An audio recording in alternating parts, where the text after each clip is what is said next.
What's up, fellas?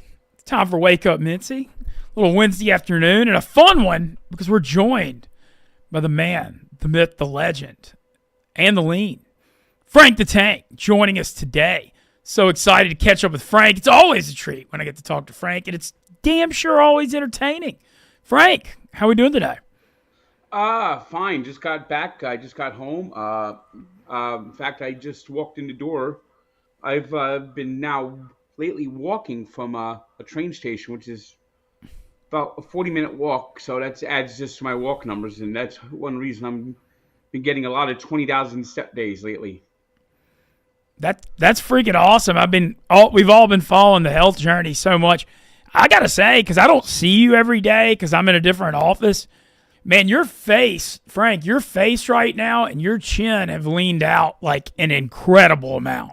That chin thing, and I don't know about you. I mean, I obviously a big guy myself, but that chin thing on camera, when that looks better, that feels good. That's a real freaking thing because that's something that shows up, all the time. But I mean, I can see it right now on your chin. That's awesome. At one time, I was had sleep apnea, and I got checked for sleep apnea last year, and I didn't have it anymore. Wow. So you had no more sleep apnea, no more snoring? Dude, that's amazing. That's freaking great. Well, 20,000 steps a day. I mean, I know when you started walking, you were doing like a mile or half mile. That is freaking crazy. That is a crazy amount. And you've gotten to where, I mean, when was the last time you hadn't taken a day off in 2 years? Yeah, it's 650 plus days now. Getting close to 660. Damn, dude, that's going to be 70 days away from 2 years straight. Yeah. God, that's incredible. Because, even people, when they get wired up to exercise, you don't see that 7 days a week. You think you go 4 or 5 days, you're doing something. I know I'm going to have a day in August that's probably going to be a challenge. But it's a challenge that I have to do because, I'm going to be 50 in November. So, and I guess everyone, this is a PSA now. I'm going to be getting a colonoscopy. Good for you. So I got that coming up soon. So trying to walk that day will probably be a little difficult. But hey, it's part of the journey. You got to get that colonoscopy at a certain point. No doubt. I'm actually 42, but I've got some of that in my family, and so I'm going to get mine in the next month or two, too, just because you're supposed to get one at 45, but if it's in your family genes, you're supposed to get it checked early. Yeah, so, well, I'm almost 50, and that'll be my first. Will be when I'm probably sometime in August. Good for you. Well, glad to see you taking control of it and just feeling great. And I got to ask, so, you've been on the journey. I mean, you lost like 200 pounds, but getting that under 300 plateau, I saw the joy when you saw you were under it. How'd that feel? That felt good. And what's happening now is I'm hitting a weird wall, which eventually I'll work through. And it probably is going to have to be involving adjusting medications. I've been a type 2 diabetic for 20 years. Okay. At one time, my A1C was over 11.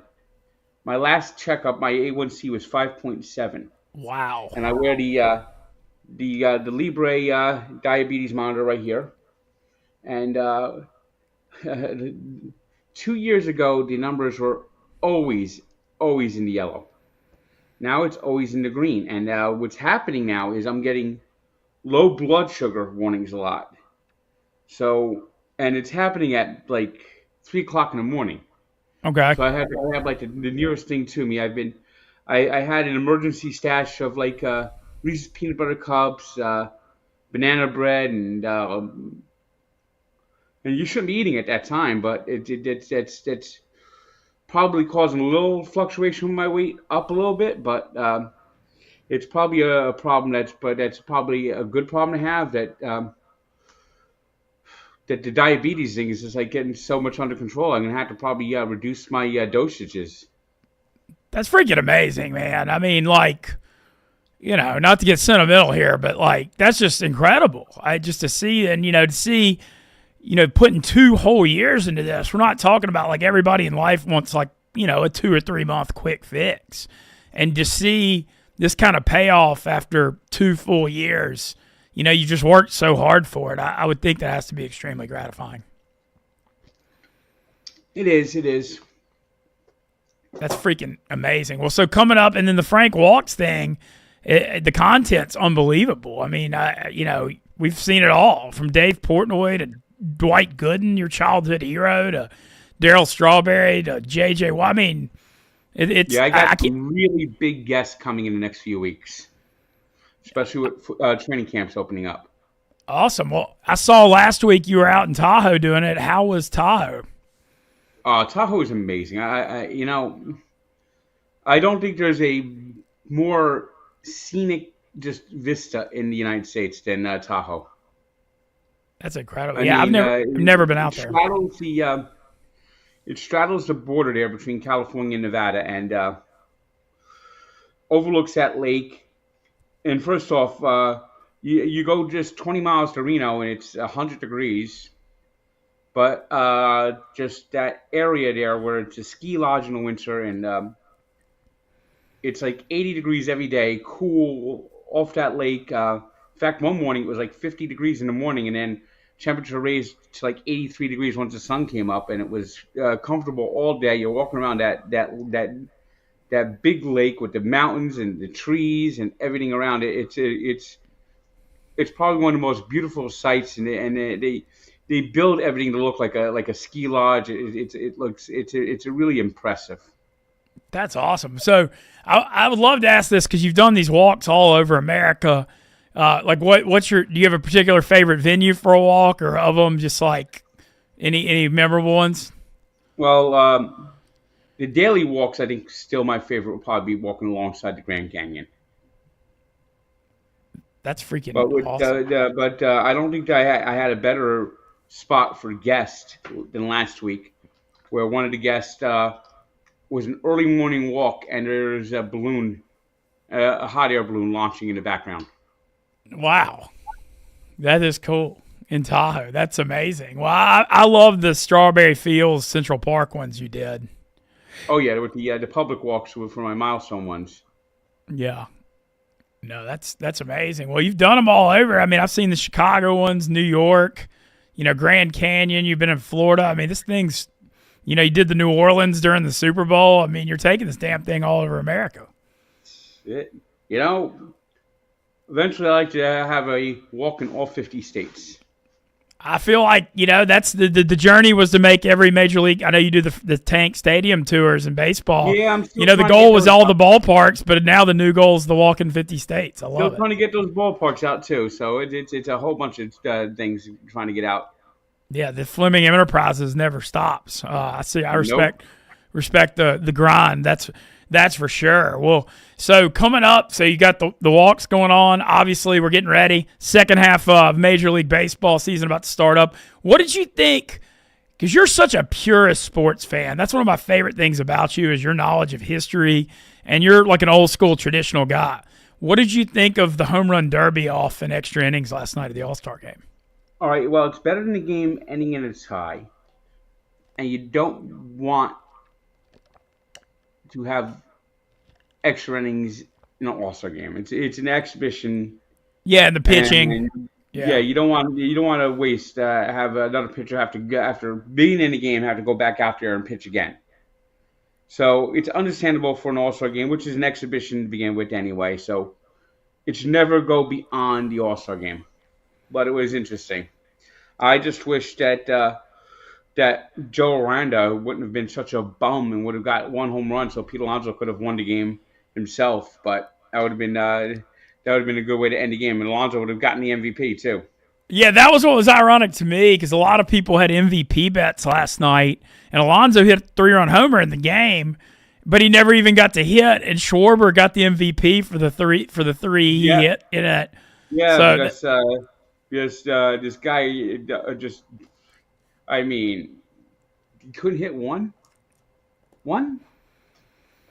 It's crazy, but it was a really good game. I will say. I mean, it wasn't like the National League was trying to get. It was the Yankees BP pitcher throwing them up there for the American League, and the Dodgers BP pitcher throwing up for the National League. So they're trying to hit home runs. And this guy for the Rays, Aranda, I mean, first off, the next time, if this happens again, and it took, you got to get one of the big stars in there. I mean, Aaron Yeah, Judge couldn't do I this. know. I was Cal wondering Raleigh. that. Why you Aaron No, Judge they and Cal? showered. You got Cal They Raleigh. showered. Some of them even left the stadium, went home. Yeah, I didn't understand that either because you have Aaron Judge and Cal Raleigh sitting on the bench. Yeah, no, they no. Some of them even stayed for the end of the game. They just showered and went home. That's what I thought might have happened after they were going. Yeah, I that's understand interesting. the pitchers showering, but these hitters, if they know, hey, the next time this happens, you can't have Joe Aranda, Randy Rosarena. You know, he's a decent player, but I mean, Kyle Schwarber is a master, so him being in there is fine. Brent Rooker was actually in the home run derby, so that's kind of fine. But Joe Aranda, you I also never. see Joe I'll, Aranda up there. yeah, I can't. I'd be lying if I said I'd ever heard of him. I'm a casual Major League Baseball fan, but I did look him Playing up. for Tampa. Nobody Yeah, even heard of him. yeah. Well, the only thing I thought was funny was he was from Tijuana, Mexico. And so he was growing up in Tijuana when I was living 20 minutes from there, like in 2013. That kind of blew my mind and made me realize how old I am, because that was like a lifetime ago when I was living in Mexico. But I still thought it was pretty cool, though. Like you said, I like what you said on it. You don't want to tie. I remember there was an extra inning game years ago when Michael Young hit like a sacrifice to win it in like the 14th. You can't be having Yeah, that. you don't want to go all night in an All-Star game. Yeah, and then also factoring in at least the home run derby at the end didn't decide who gets home field in the World Series. Yeah, So at least that I was, I still can't believe Major League Baseball actually did that for like 15 years. yeah. No, I can't believe it either. But now I guess the baseball starts back on Friday, I believe. Yep. How you feeling? You know, Mets overall still a great first half. I know I've gotten to know you the last 5 years. The June swoon thing you've always said is just a huge thing for them. Obviously went through a tough stretch in June, but They have some injury issues. I'd like to see them land a starting pitcher. Although getting Minaya back, he pitched well in his return game. Hopefully Senga can stay healthy. He missed almost missed a month with a little hamstring tweak. But they probably need a starting pitcher, and they have nobody that's capable of going deep. Clay Holmes, I don't think Clay Holmes is going to hold up. This guy who was the Yankees closer last year, he's starting now. He's already pitched more innings than he's done any time in his career. I don't trust him. He's had a good first half, but I don't trust him over the long haul. Now, David Peterson's had a kind of a breakout year. He was on the pitched in the All-Star game yesterday. And getting another starter, and also they got to fix the bullpen. The bullpen is like just worn out. Diaz had a great first half. Kind of had a misfortunate blown save yesterday in the ninth inning. I mean, it's not even his fault. I mean, yeah, that was well. I mean, they had that shift on, and it was like a I don't know, like a check swing deal. Yeah, that wasn't the shift or no shift. When the ball's hit like that, they're never going to throw out the runner. It was like it was like a dead fish rolling on the infield. So it wasn't a good hit. It was a cheap hit that happens sometimes, and it's not the pitcher's fault when it happens. It's just bad luck. And then you have you just got to get another bullpen arm or two, and I'd like to see the Mets get another bat. Runs in scoring position's been a problem. Trying to find somebody to be consistent at third base has been a problem. And the center fielder, they have a center fielder named Tyrone Taylor, who is the prototypical fourth outfielder. Good defense, but he doesn't have a bat. So trying to get another bat. Mark Vientos had a very disappointing first half. Francisco Alvarez was so bad they sent him down to minors. If one of those two could bounce back and actually contribute, that would be big for the Mets. Well, still optimistic situation. Maybe the All Star break was good for them because I know they kind of had that bad stretch Yeah, in June. no team needed the All Star break more than the Mets did. Well, gonna be exciting to watch the second half for sure. I'm very much looking forward to it. I thought it was funny last night seeing all the Braves fans in Atlanta cheering for Diaz in the ninth. I just thought that was kind of like a scene you can't really make up. Yeah, him walking out with Narco. Yeah, Yeah, in Atlanta for the home team. The Mets Braves, and I see you talking about all the time. The Braves Mets stuff is there's a lot of bad blood there. Going back to the Chipper Jones days for sure. Yeah. No, I agree. Are you starting to get excited about football at all? A little bit. Starting to do my cameos. Those cameos are starting to roll in now. Yeah, Frank, the fantasy football, I get a few of them, but probably I would say a 10th or 15th. How many you do? Did you do? What do you do? 500 or 1,000 cameos in August usually? Yeah, something like that. It's a crazy number, and they're starting to roll in. Awesome. No, that's great. That's a heck of a problem to have. Well, while we got you here, I've got some fun random questions I kind of prepared for you. Okay, favorite ballpark you've been to? In terms of baseball, it's I think the history gives it a little bit edge of Wrigley Field, but I also like PNC in Pittsburgh and Oracle in San Francisco. Okay. Yeah, you got the McCovey Cove. I've heard the PNC in Pittsburgh. A lot of people always talk about it. Like it's because you don't think of the Pirates as like this great franchise or anything, but everyone says not. And the stadium they have, their owner is so cheap. If he spent just a little bit of money, and I'm not saying to spend Met money, spend as much as like the Tigers do. Don't be one of the five lowest paid teams. Be one of the teams that's just like the 12th highest payroll. Mm-hmm. And yeah, no, it feels like Paul Skeens is what 4-7 with the 194 ERA right now. Yeah, Paul Skeens can't wait till he's a free agent. Yeah, he's gonna be. Skeens is not gonna make free agency. He's not gonna make free agency. What's gonna happen is he'll get his arbitration. The Pirates will make the decision to trade him just before he becomes arbitration eligible and he gets his first big contract.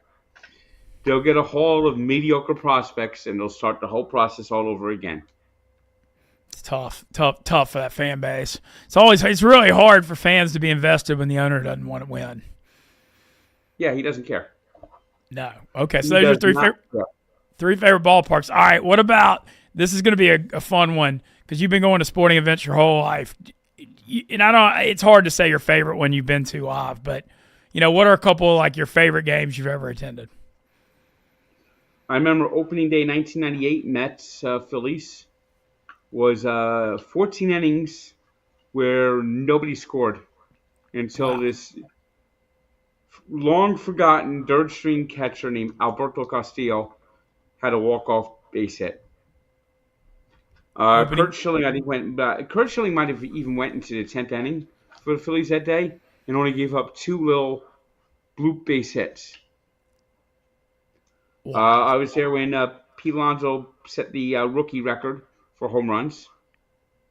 Last year, Game 3 of the NLDS. Was that the one where Lindor hit the bomb? The grand slam? No, that was the day before. This was the day where the Mets just smacked the Phillies around. Those are good ones. I went to a Game 7 recently. Devils Rangers, where the Devils won their first playoff series in 11 years. Oh wow, that's got to be super special being a New Jersey guy in New York too. Yeah, Game 7, and the final score was like 4-0, and they just kicked the Rangers' ass that day. Rangers thought they did something big by landing Patrick Kane, and did nothing for them.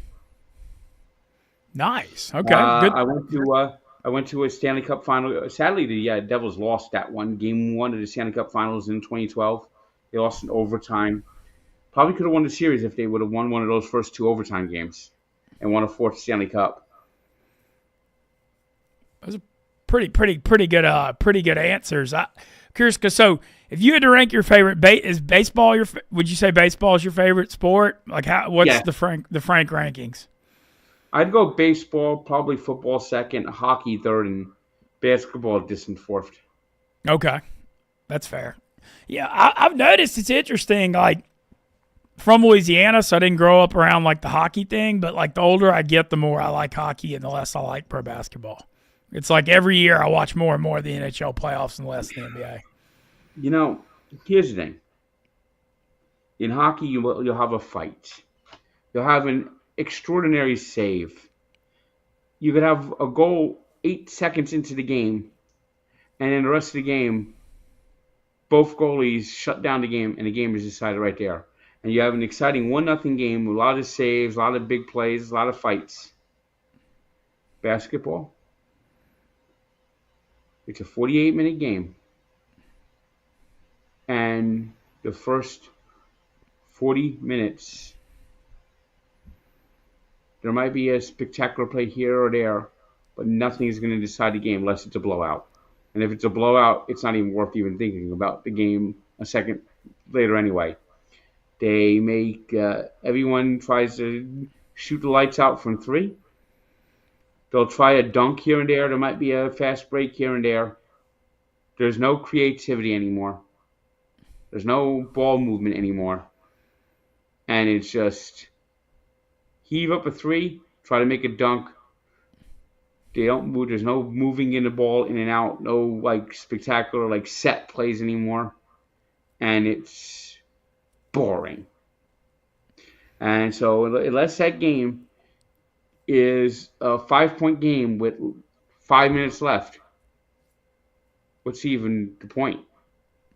I kind of feel like there's been a thing where the NBA games are blowouts so much, and I know this playoffs was better, especially the Pacers run was really compelling. I'm not saying this wasn't a good one, but it's just been like so often I'm watching the third quarter of a 25-point blowout, and then I flip over to the third period of a hockey playoff game where it's 2-2, and the guys are literally just killing themselves on the ice trying to win. And I'm just like, why am I always watching why do I watch the NBA first? This doesn't make sense. NBA is better marketed, and there's something wrong with the NBA. There's something wrong. And then we had these injuries this year with the Achilles injuries. Mm-hmm. And the solution is, well, we got to stop playing best of 7. We should be playing best out of 5. Nobody should play back-to-back days. We have load management. So basically, you want to bring load management into the playoffs. Yeah. And they wonder why the NBA is problematic. I think the NBA is now hit an issue is David Stearns was a great commissioner, and he built the NBA into a global entity. Of course, the NFL, even though Goodell is kind of a clown, you can't really fuck the NFL up. Baseball's got a commissioner that's just causing immense damage. And hockey has a guy that's kind of a dope as a commissioner. Basketball has a marshmallow. A marshmallow. It kind of looks like a marshmallow with the bald head, actually. I've never even thought of that. Who has lost the ability to run the league.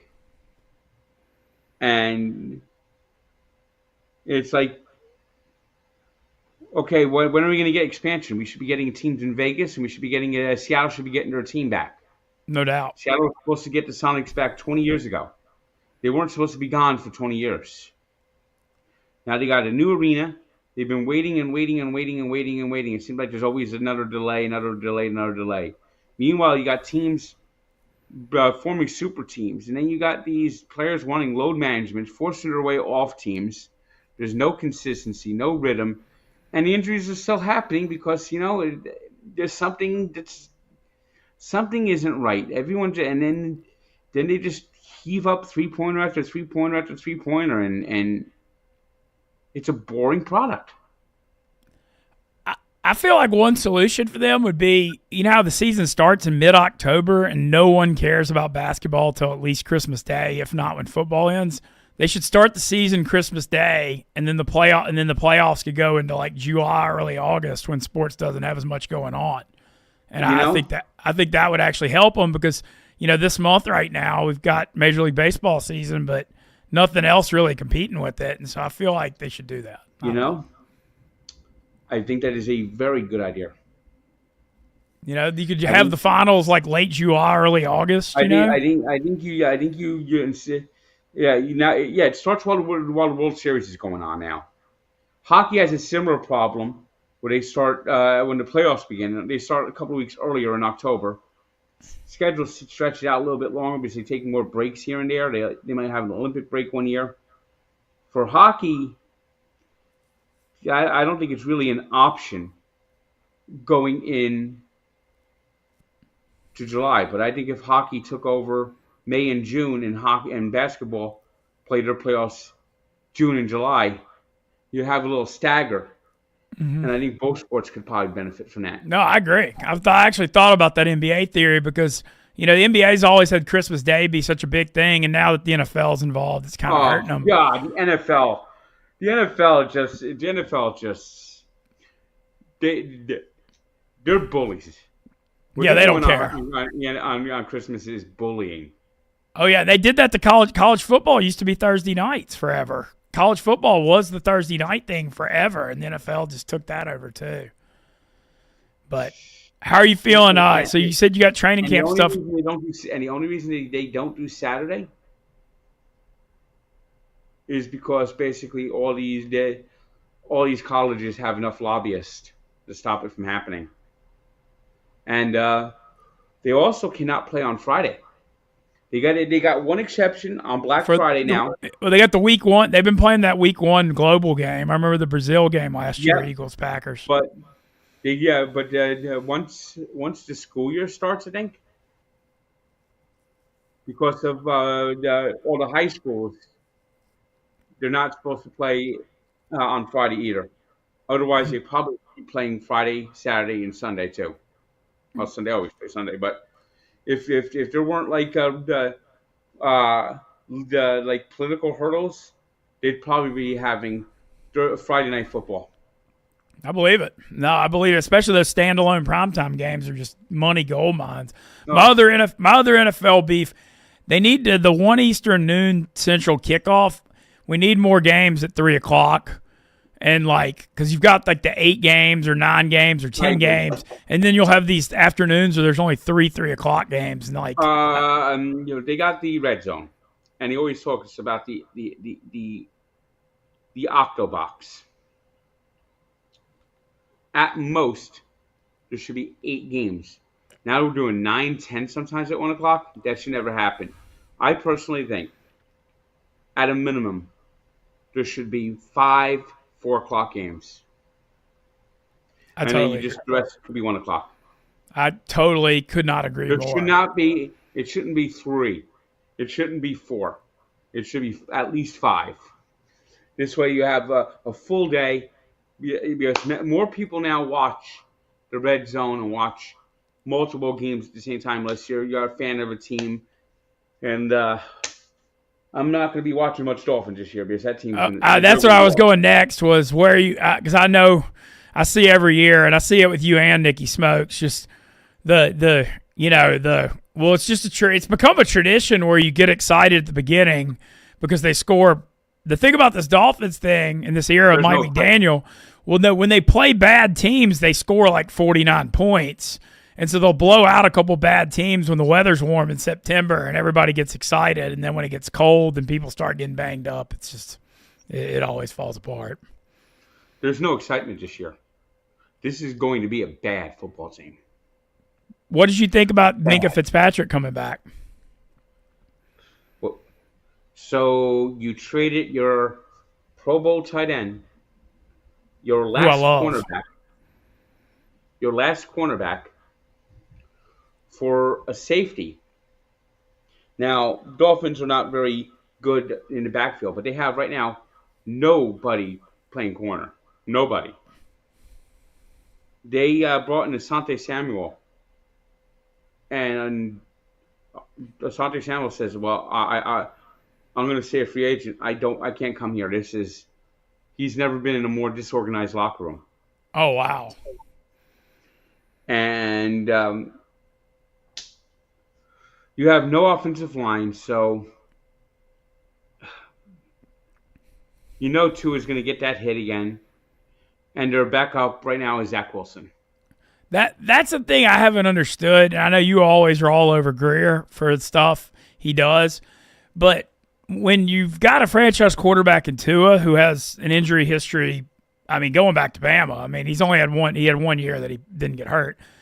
How do you not have a decent backup? Because, like, seeing last year when Tyler Huntley was out there, and I mean, you got to have some kind of a competent backup when your quarterback's that injury prone. Last year with Skylar Thomas as their backup. Yeah, it's crazy. I mean, especially when you spend so much money on Tyreek Hill. Timmy Boyle was playing for them for a while. I mean, the quarterback situation last year was just awful, and Chris Greer chuckled and laughed. You all think you're worried about the offensive line more than I am. Just the dumbest statement. And Devon Achane, yeah, he's good. Oh, he's really good. He's awesome catching. He's unbelievable catching the ball out the backfield. He may be the best. But he can't find a hole. Can't find a hole. Tua doesn't have enough time to get the ball to Tyreek. They don't have a good offensive line. The offensive line is terrible. And then you got a quarterback that once he starts getting panicked, he gets jumpy, and then he gets that concussion, and then all of a sudden, next thing you know, you're watching Zach Wilson, Skylar Thomas. I mean, and then they cut like 6 of their 8 captains are gone, retire, traded, free agency, you name it. Their defense is young and unproven. They draft these projects. And then you got a coach that basically. There were stories last year that players were coming in the meetings 40 minutes late, and it was almost like, well, no big deal. We'll wait for you to show up. Yeah, there's no discipline in the locker room. There's nothing. It's a mess, and I think the best thing that can happen to Dolphins is for it to be such a bad season that Mr. Magoo-looking owner. Stephen Ross is still Stephen Ross. Yes, Stephen Ross. The last thing I want to see is another 8-9 season. That's the last thing I want to see. Fair. I want to see them go 4-13. Yeah, you got to bottom out. Yeah, I know. Yeah. I know what you're saying. Well, I will say, at least you're a Notre Dame football fan, and what a season last year, getting to the national championship. And what was even more incredible, they had a ton of injuries. That was insane. Yeah. They made the title game because they had like All-American corner, All-American left tackle, best D end. I mean, they had like a lot of top guys out. But Marcus Freeman, I mean, just unbelievable coach. And so have you ever been to a game at Notre Dame? Yes, I went to the Ohio State game a couple of years ago. Okay. That's actually where the walks basically started. That basically was likely where the walks basically started from. Oh, wow. Well, I'm going to my first one, week 3, Texas A&M at Notre Dame. I've never been to a game there, and I'm so excited. It's nice. Going in September before it gets cold, too. There. You can really feel history. Awesome. Well, I can't wait. I mean, I'm a football historian for sure, and when that opportunity came across my desk, I jumped at it. I was like, and A&M will bring a ton of fans too, because obviously for fan bases from the South, it's bucket list when you get to play at Notre Dame because it never happens. Yeah, you got the cult. That university is a cult. I'll say for a rant thing, there's never been a athletic program that does less with more than A&M. The amount of money they have. Oh. I mean, it's like embarrassing that they haven't done more. And then they had That that. Texas A&M has never been part of this playoff picture. They missed it about the COVID. I know the COVID year was weird, but that year they won the Orange Bowl and lost one game, and they were the last team out of the playoffs.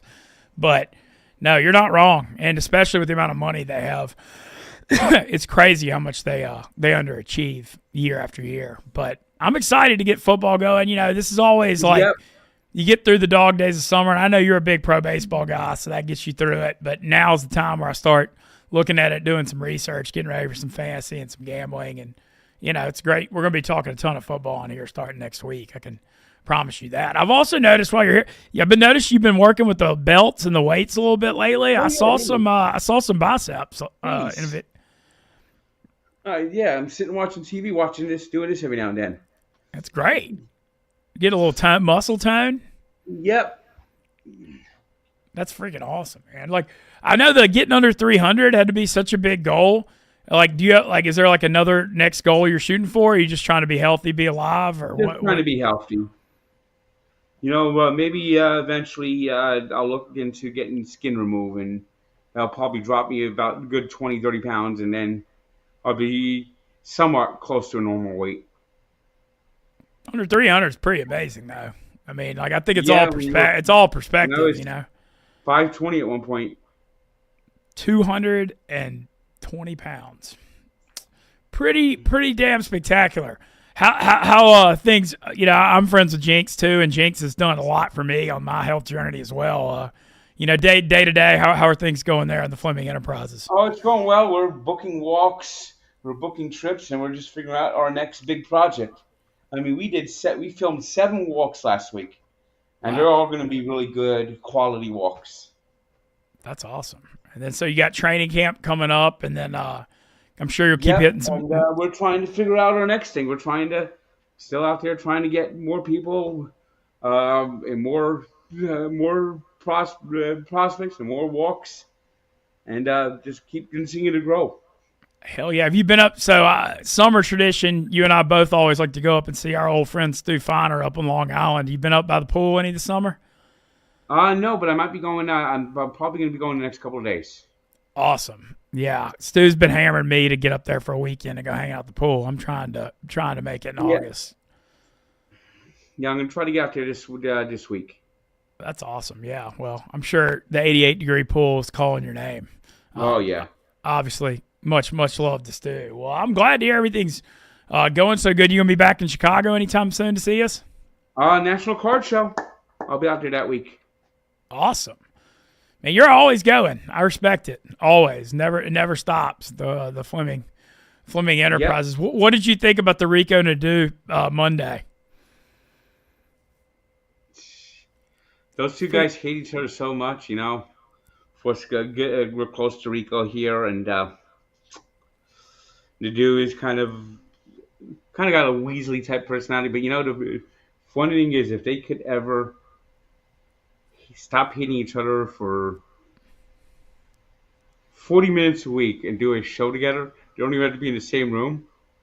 The amount of hatred and vitriol, they'd probably boost each other's ratings up so much, and just that they hate each other so much. It'd probably actually like spark get a lot of viewers just if they ever could work together for like 40 minutes a week. It'll never happen, but I do agree. That's the thing. I was like thinking about like the classic hatred rivalries in America, and you've got like the Kendrick Lamar Drake beef, but like Rico Nadeau has to be like in the top 5. I mean, and people who have hated each other have worked together. I mean, maybe they became kind of begrudgingly friends later in life, but Siskel and Ebert hated each other when they first were paired. And they were like the face of movie reviews for 20 years on TV. You're not wrong. A Rico and Nadeau gambling show with the picks and them having like competitions and railing on each other when the other person loses, you know, would be. Yeah, could you imagine that? That would be. I mean, it could probably be the most interesting pick show ever. Yeah. No, that one would really be something. That's for sure. Well, awesome. Well, I'd say just in general, man, I just want to say thanks. I love our relationship. I feel like you and me have gotten to be pretty good friends the last 5 years, and I'm always in your corner supporting you however I can. And Well, thank, I feel very inspired by your health journey though, because I'm on well, one thank, too, and like mine's is what you're doing is on a level that I haven't gotten to, but seeing your journey and it has definitely inspired me to do better. And at the end of the day, if you're helping people, which I know you yeah, get so many people, that's been the biggest shock of this all. There's a amount of people that said that they've been inspired by me. That's the biggest shock. yeah, and I know, but that's ultimately we're all on Earth, helping the world, try to put out Yep, good energy to be better, and so it gives kind of life meaning. yep. Well, keep it up. I can't wait to see where your journey goes, and can't wait to see you back in Chicago soon. I know you'll be around for some football streams in the fall for sure. Oh yeah, Heck, yeah. Put that A&M Notre Dame September 13th in your brain. It'd be fun if you were around for that. I can tell you that. that would be a good one. Yeah, maybe you can come go. We can go to the game, and then you can do the NFL Sunday stream from here. That would be fun. Oh, that'd be nice. I mean, I feel like that could, because Chicago to South Bend, take a train. I'm just going to take a train, come back same Train, days. train. If you have a car, I ain't got no car up here, man. I'm up here, no car, and just walk everywhere. Take some Ubers. because Can I? I've done it. I did it 2 years ago. It's like 2 hours. Yeah, it's not bad at all. Wow, it's not bad No, at all. I can't wait to check it out. Well, Of course, last week we tried to get to Sacramento from Tahoe, and there was an yeah, accident. I saw the video of the traffic. So y'all never made it? No, I never made it to Sacramento. It's an interesting ballpark thing they got going there. It's been high scoring, kind of playing at a minor league park. I saw that they're Yeah. breaking ground on it's a Vegas thing. Actually, I saw when I was in Vegas, I saw the ground they were breaking on it. I hope they make that happen. Yeah, they're trying. Just the owner is so sketchy from Oakland. The Athletics owner, John Fisher. Fuck John Fisher, by the way. It's just such sketchy, so sketchy, such a weasel. You know, if you want to, I don't know if he actually owns it anymore, but his family started it. The Gap. Nobody should go to the Gap for this guy. I mean, it's funny that he's selling discount clothes because he's got a discount roster. Yeah. I mean, it's kind of fitting in a funny If way. Major League Baseball actually had a functional commissioner, guys like that wouldn't be allowed to own a team. My only other you heard my NBA take start Christmas Day. My Major League Baseball take is how the hell have none of these owners not figured out to put a team in Nashville, Tennessee? I mean, it is Okay. crazy. That market will sell out. The South loves baseball. The only team in the South is the Atlanta Braves. Here's what's going on with Nashville. They've got an ownership group. They got funding for a stadium. White Sox are flirting with moving to Nashville. They're not going to let the White Sox move to Nashville. The White Sox have too much history. Eventually, what's going to happen, and it might be the next TV contract. They're kind of like in the same situation with the NBA and Vegas. There's expansion that's coming. It should happen already. And there's an ownership group in Nashville. I think they've already even have the name Nashville Stars. Boring if it's hell, if you ask me. But Nashville Stars is already trademarked. They've Okay. already got logos already sketched out there. They have been leaked. And when Major League Baseball expands again, Nashville will, without a doubt, get a team. I saw the Devil Rays recently got sold, and I was like, man, you moved them from Tampa to Nashville.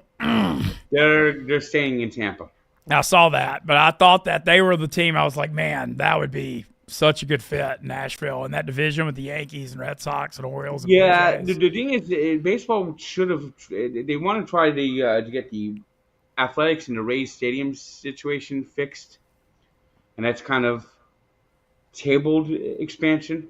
Otherwise, they probably would have been having expansion already. I Yeah, think Major League Baseball is about to shift. I don't know if I hope it doesn't go to a radical realignment, but I think eventually we're going to see kind of an NFL style arrangement. Four how so? divisions Oh, okay. of four teams, Interesting.